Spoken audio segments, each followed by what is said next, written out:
ലോകശക്തികൾക്ക് മുന്നിൽ മുട്ടുമടക്കാത്ത പേർഷ്യൻ കരുത്ത്. അമേരിക്കയും ഇസ്രയേലും ഒരുപോലെ ഭയപ്പെടുന്ന ആ രാജ്യം ഇറാൻ. കഴിഞ്ഞ 4 പതിറ്റാണ്ടിനിടെ ഇറാൻ ലോകത്തിന് നൽകിയത് 2 വ്യത്യസ്ത തരം നായകന്മാരെയാണ്.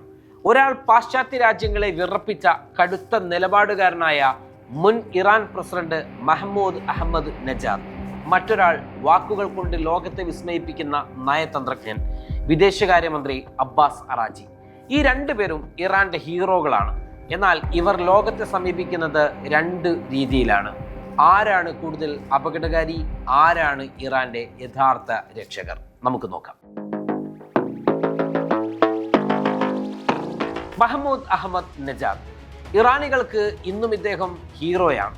വിട്ടുവീഴ്ചയില്ലാത്ത പോരാളി എന്നാണ് നജാദ് വിശേഷിപ്പിക്കപ്പെട്ടിരുന്നത്. 2005 മുതൽ 2013 വരെ ലോകം കേട്ടത് ഈ മനുഷ്യന്റെ വെല്ലുവിളികളായിരുന്നു. ഒരു സാധാരണക്കാരനായി വന്ന് ഇറാന്റെ അധികാര കസേരയിൽ എത്തിയ നജാദ് അമേരിക്കൻ പ്രസിഡന്റുമാരുടെ ഉറക്കം കെടുത്തി. ഇസ്രായേലിനെ ഭൂപടത്തിൽ നിന്ന് മായ്ക്കണമെന്ന അദ്ദേഹത്തിന്റെ പ്രഖ്യാപനം പാശ്ചാത്യ ലോകത്ത് വലിയ ഭൂകമ്പമാണ് സൃഷ്ടിച്ചത്. ഹോളോകോസ്റ്റ് വെറും കെട്ടുകഥയാണെന്ന് ലോകത്തിനു മുന്നിൽ പറയാൻ നജാദ് മടിച്ചില്ല. ഉപരോധങ്ങൾ എത്ര കഠിനമായാലും ആണവ പരീക്ഷണങ്ങളിൽ നിന്ന് പിന്നോട്ടില്ലെന്ന് നജാദ് ഉറപ്പിച്ചു പറഞ്ഞു. അതുകൊണ്ട് തന്നെ പാശ്ചാത്യ മാധ്യമങ്ങൾ അദ്ദേഹത്തെ ഒരു തീവ്രവാദിയായി മുദ്രകുത്തി. എന്നാൽ സാധാരണക്കാരായ ഇറാൻ ജനതയ്ക്ക് ഇദ്ദേഹം അവരുടെ ശബ്ദവും ഹീറോയുമായിരുന്നു. ഒരു പഴയ പെഷോ കാറിൽ യാത്ര ചെയ്യുന്ന, താൻ ജനിച്ചു വളരുന്ന ഗ്രാമത്തെ മറക്കാത്ത നായകൻ. നജാദിന്റെ കാലഘട്ടം പാശ്ചാത്യ ലോകവുമായുള്ള കടുത്ത ഏറ്റുമുട്ടലിന്റെ കാലഘട്ടം കൂടിയായിരുന്നു. ഇറാന്റെ ആണവ പദ്ധതികൾ ലോകത്തിനു മുന്നിൽ പരസ്യമായി പ്രഖ്യാപിച്ചതും യുറേനിയം സമ്പുഷ്ടീകരണം വലിയ തോതിൽ വർദ്ധിപ്പിച്ചതും ഇദ്ദേഹത്തിന്റെ കാലത്താണ്. ഇത് അമേരിക്കയെയും ഇസ്രയേലിനെയും പ്രകോപിപ്പിച്ചു. 2006 ടെഹ്റാനിൽ വെച്ച് ഹോളോകോസ്റ്റ് അഥവാ നാസി ഭരണകാലത്തെ ജൂതവംശത്യ വെറും കെട്ടുകഥയാണോ എന്ന് ചർച്ച ചെയ്യാൻ അദ്ദേഹം ഒരു ആഗോള സമ്മേളനം തന്നെ നടത്തി. ഇത് അന്താരാഷ്ട്ര തലത്തിൽ വലിയ പ്രതിരോധത്തിനും പ്രതിഷേധത്തിനും കാരണമായി. ഐക്യരാഷ്ട്രസഭയുടെ പൊതുസഭയിൽ എല്ലാ വർഷവും ഇദ്ദേഹം നടത്തിയ പ്രസംഗങ്ങൾ ശ്രദ്ധേയമായിരുന്നു. അമേരിക്കൻ പ്രതിനിധികൾ ഇറങ്ങിപ്പോകുന്നത് പതിവായിരുന്നു. സെപ്റ്റംബർ 11 അമേരിക്കയിലെ ഭീകരാക്രമണം അമേരിക്കയുടെ തന്നെ ഗൂഢാലോചനയാണെന്ന് അദ്ദേഹം ഒരിക്കൽ ആരോപിച്ചു. Iran, Pakistan, India gas pipeline യാഥാർത്ഥ്യമാക്കാനും അദ്ദേഹം കഠിന പരിശ്രമം നടത്തി. അമേരിക്കയുടെ കടുത്ത സമ്മർദ്ദമുണ്ടായിട്ടും ഇന്ത്യയുമായി അദ്ദേഹം ഊർജ പദ്ധതികൾ തുടർന്നു. എന്നാൽ അബ്ബാസ് അറാച്ചി ഇതിൽ നിന്നും തികച്ചും വ്യത്യസ്തനാണ്. നജാദ് വാളെടുത്ത് പോരാടുമ്പോൾ അറാച്ചി വാക്കുകൾ കൊണ്ട് കോട്ടകൾ തീർക്കും. ഇന്ന് ഇറാന്റെ വിദേശകാര്യമന്ത്രിയായ ഇദ്ദേഹം ലോകത്തെ ഏറ്റവും മികച്ച നയതന്ത്രജ്ഞരിൽ ഒരാളാണ്.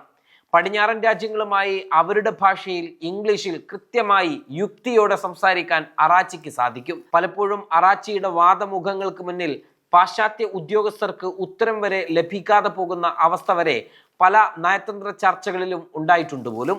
2015 ചരിത്രപരമായ ആണവ കരാർ യാഥാർത്ഥ്യമാക്കിയതിന് പിന്നിലെ ബുദ്ധി കേന്ദ്രം ഇദ്ദേഹമായിരുന്നു. അമേരിക്കയുടെ ഉപരോധങ്ങൾക്കിടയിലും ഇന്ത്യയുമായും മറ്റ് ഏഷ്യൻ രാജ്യങ്ങളുമായും ബന്ധം കാത്തു സൂക്ഷിക്കാനും അറാച്ചിക്ക് കഴിഞ്ഞു.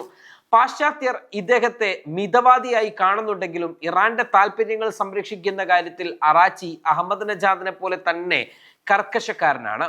പരമോന്നത നേതാവ് ആയത്തുള്ള ഖുമേനിയുടെ വിശ്വസ്തനും വലം കൈയുമാണ് അറാച്ചി. അദ്ദേഹത്തിന്റെ നയതന്ത്രം ട്രംപിനെ പോലുള്ളവർക്ക് പോലും വലിയ വെല്ലുവിളിയാണ് ഉയർത്തുന്നത്. 2015 ആണവ കരാർ JCPOA ലോകശക്തികളുമായി P5+1 ഇറാൻ ഒപ്പിട്ട ചരിത്രപരമായ ആണവ കരാറിന്റെ പ്രധാന ശില്പിയായിരുന്നു അറാച്ചി. നീണ്ട മാസങ്ങൾ ജനീവയിലും വിയന്നയിലും താമസിച്ച് അദ്ദേഹം നടത്തിയ ചർച്ചകളാണ് ഇറാനെതിരെയുള്ള ഉപരോധങ്ങൾ താൽക്കാലികമായി നീക്കാൻ സഹായിച്ചത്. 2016 പേർഷ്യൻ ഗൾഫിൽ വെച്ച് അമേരിക്കൻ നാവികരെ ഇറാൻ പിടികൂടിയപ്പോൾ മിനിറ്റുകൾക്കുള്ളിൽ US സ്റ്റേറ്റ് സെക്രട്ടറി ജോൺ കെറിയുമായി സംസാരിച്ചൊരു വലിയ യുദ്ധം ഒഴിവാക്കിയത് അറാച്ചിയുടെ ഇടപെടലിലൂടെയാണ്. 2018 ട്രംപ് ആണവ കരാറിൽ നിന്ന് പിന്മാറിയപ്പോൾ യൂറോപ്യൻ രാജ്യങ്ങളെ ഇറാന്റെ പക്ഷത്ത് നിർത്താൻ അദ്ദേഹം വലിയ നയതന്ത്ര നീക്കങ്ങൾ തന്നെ നടത്തി. ഇപ്പോൾ ജനീവയിൽ തുടരുന്ന ചർച്ചകൾ ട്രംപ് ഭരണകൂടവുമായി വീണ്ടും ഒരു കരാറിലെത്താൻ അറാച്ചിയുടെ ഇടപെടൽ കൂടി കഴിയും എന്നാണ് ലോകം വിശ്വസിക്കുന്നത്. മിസൈൽ പരിധി 2000 കിലോമീറ്ററായി നിശ്ചയിച്ചതും സാമ്പത്തിക നിക്ഷേപം വാഗ്ദാനം ചെയ്തതും ഇദ്ദേഹത്തിന്റെ തന്ത്രപരമായ നീക്കങ്ങളായാണ് വിലയിരുത്തപ്പെടുന്നത്. ഇന്ത്യയുമായുള്ള ബന്ധത്തിലും ഇവർ രണ്ടുപേരും ശ്രദ്ധേയമായ ഇടപെടലുകളും നിലപാടുകളും എടുത്തിട്ടുണ്ട്. നജാദ് പ്രസിഡന്റായിരുന്നപ്പോൾ ഇന്ത്യ സന്ദർശിച്ചത് വലിയ വാർത്തയായിരുന്നു. അമേരിക്കയുടെ കടുത്ത എതിർപ്പിനിടയിലും ഇന്ത്യയുമായി ഊർജ വ്യാപാര കരാറുകളിൽ അദ്ദേഹം ഒപ്പിട്ടു. ഇന്ന് അറാച്ചിയും ഇന്ത്യയെ ഒരു വലിയ സുഹൃത്തായി തന്നെ കാണുന്നു. അമേരിക്കയുമായുള്ള ചർച്ചകൾക്ക് മുൻപ് ഇന്ത്യ ടുഡേക്ക് അദ്ദേഹം നൽകിയ അഭിമുഖം ഇറാന്റെ ഏഷ്യൻ പോളിസിയുടെ തെളിവാണ്.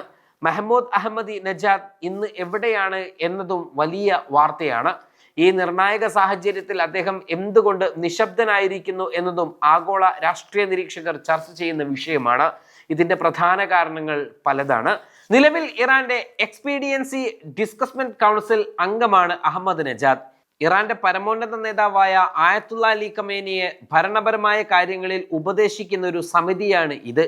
എങ്കിലും സജീവ രാഷ്ട്രീയത്തിൽ നിന്നും അധികാരത്തിൽ നിന്നും ഇദ്ദേഹം ഇപ്പോൾ ഏറെക്കുറെ പുറത്താണെന്ന് മാത്രമല്ല, ഈ സമിതിയുമായി നജാദ് അത്ര നല്ല രീതിയിലല്ല സഹകരിക്കുന്നത് എന്നതും ഇപ്പോഴത്തെ വാർത്തകളാണ്. അതിന് കാരണം പ്രസിഡന്റ് പദവിയിൽ നിന്ന് ഇറങ്ങിയ ശേഷം ഇറാന്റെ ആഭ്യന്തര ഭരണകൂടവുമായി, പ്രത്യേകിച്ച് പരമോന്നത നേതാവ് ആയത്തുള്ള ഖുമേനിയുമായി നജാദ് അത്ര നല്ല ബന്ധത്തിലല്ല എന്നതാണ്. പലതവണ തിരഞ്ഞെടുപ്പുകളിൽ മത്സരിക്കാൻ അദ്ദേഹം ശ്രമിച്ചെങ്കിലും ഇറാന്റെ ഗാർഡിയൻ കൗൺസിൽ അദ്ദേഹത്തിന്റെ അപേക്ഷ നിരസിക്കുകയായിരുന്നു. അതുകൊണ്ട് തന്നെ ഇറാന്റെ ഔദ്യോഗിക രാഷ്ട്രീയത്തിൽ പഴയതുപോലെ സജീവവുമല്ല നജാദ്. മുൻപ് എക്സിൽ, ട്വിറ്ററിൽ സജീവമായിരുന്നു നജാദ്. പലപ്പോഴും അമേരിക്കൻ രാഷ്ട്രീയത്തെയും സ്പോർട്സിനെയും കുറിച്ച് പ്രതികരിക്കാറുണ്ടായിരുന്നു. എന്നാൽ നിലവിലെ യുദ്ധ സാഹചര്യത്തിൽ ഇറാന്റെ സൈനിക രഹസ്യങ്ങളെയോ നയങ്ങളെയോ ബാധിക്കുന്ന പ്രസ്താവനകൾ നടത്താതിരിക്കാൻ അദ്ദേഹത്തിന് മേൽ വലിയ സമ്മർദ്ദം ഭരണകൂടം ചെലുത്തുന്നുണ്ട്.